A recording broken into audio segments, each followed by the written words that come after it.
Hello all, അങ്ങനെ KEAM 2023 rank list പ്രസിദ്ധീകരിച്ചിരിക്കുകയാണ്. നിങ്ങൾ ആഗ്രഹിച്ചതുപോലെ തന്നെ വളരെ നല്ല റാങ്ക് കിട്ടിയവരുണ്ടായിരിക്കും, പ്രതീക്ഷിച്ച പോലെ റാങ്ക് കിട്ടാത്തവരുണ്ടായിരിക്കും.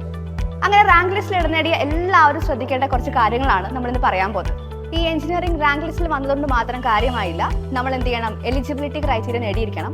അപ്പോൾ നിങ്ങൾ വിചാരിക്കും എന്താണ് എലിജിബിലിറ്റി ക്രൈറ്റീരിയ? അത് മറ്റൊന്നുമല്ല, കേരള ഹയർ സെക്കൻഡറി ബോർഡിന്റെ നമ്മുടെ ഹയർ സെക്കൻഡറി പരീക്ഷ അല്ലെങ്കിൽ തത്തുല്യം എന്ന് പറയപ്പെടുന്ന മറ്റേതെങ്കിലും പരീക്ഷയോ അതിൽ ഫിസിക്സ്, മാത്തമാറ്റിക്സ് നിർബന്ധിത വിഷയമായിട്ടും കെമിസ്ട്രി ഒരു ഓപ്ഷണൽ വിഷയമായിട്ടും പഠിക്കണം. അതിൽ 45% എന്ത് ചെയ്യണം, നിർബന്ധമായിട്ട് നേടിയിരിക്കണം. അങ്ങനെ 45% മാർക്ക് നേടിയുള്ള എല്ലാ ആൾക്കാരും ഈ ഒരു പ്രവേശനത്തിന് അർഹരാണ്. ഇൻ കേസ് നിങ്ങൾ കെമിസ്ട്രി പഠിക്കാത്തവരാണെങ്കിൽ കമ്പ്യൂട്ടർ സയൻസിന്റെ മാർക്ക്, കെമിസ്ട്രിയും കമ്പ്യൂട്ടർ സയൻസും പഠിക്കാത്തവരാണെങ്കിൽ ബയോടെക്നോളജിന്റെ മാർക്കും, കെമിസ്ട്രിയും കമ്പ്യൂട്ടർ സയൻസും ബയോടെക്നോളജിയും പഠിക്കാത്തവരാണെങ്കിൽ ബയോളജിയുടെ മാർക്കുമാണ് ഇതിന് പരിഗണിക്കുക. ഇനി SC, ST, PW കാൻഡിഡേറ്റ്സ് ആണ് നിങ്ങളെങ്കിൽ നിങ്ങൾക്ക് 40% മാർക്ക് അതിൽ മതിയാവും. പലരും ചോദിക്കുന്ന മറ്റൊരു ചോദ്യമാണ്, ഈ ഒരു റാങ്ക് ലിസ്റ്റിൽ ഇടം നേടിയത് കൊണ്ട് മാത്രം നിങ്ങൾക്ക് അലോട്ട്മെന്റ് കിട്ടുമോ എന്നുള്ളത്.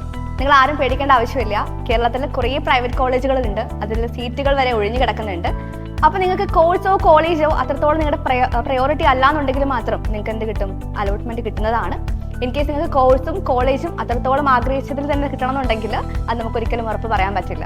അപ്പോൾ കഴിഞ്ഞ വട്ടം, അതായത് 2022 എടുത്തു കഴിഞ്ഞാൽ കുറേ പേർക്ക് മോപ്പപ്പ് അതുപോലെ സ്പോട്ട് അഡ്മിഷൻ വഴി അഡ്മിഷൻ ലഭിച്ചിട്ടുണ്ട്. അതൊരിക്കലും നമുക്ക് എന്ത് ചെയ്യാൻ പറ്റില്ല, വെബ്സൈറ്റിൽ പ്രസിദ്ധീകരിക്കാൻ പറ്റില്ല. കാരണം ഇപ്പോൾ കഴിഞ്ഞ വർഷം, അതായത് 2022 45,000 റാങ്കുള്ള ഒരാൾക്ക് അഡ്മിഷൻ ലഭിച്ചു എന്ന് വെച്ച് ഈ വർഷം നമുക്ക് 45,000 റാങ്കുള്ള ഒരാൾക്ക് അത് പ്രതീക്ഷിക്കാൻ പറ്റില്ല. It depends. അപ്പോൾ നിങ്ങൾ ഒരുപാട് പേര് കൺഫ്യൂസ്ഡ് ആയിട്ടുള്ള കുറേയധികം കാര്യങ്ങൾ നമുക്ക് ഈ വീഡിയോയിലൂടെ കാണാൻ പറ്റിയിട്ടുണ്ടാവും. ക്ലിയർ ആയി എന്ന് വിചാരിക്കുന്നു. അപ്പോൾ കൂടുതൽ അലോട്ട്മെന്റ് പ്രൊസീജിയേഴ്സുമായിട്ട് നമുക്ക് മുന്നോട്ട് പോകേണ്ടതായിട്ടുണ്ട്.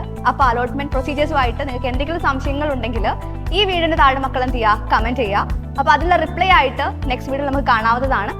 So stay tune for more updates. Thank you so much.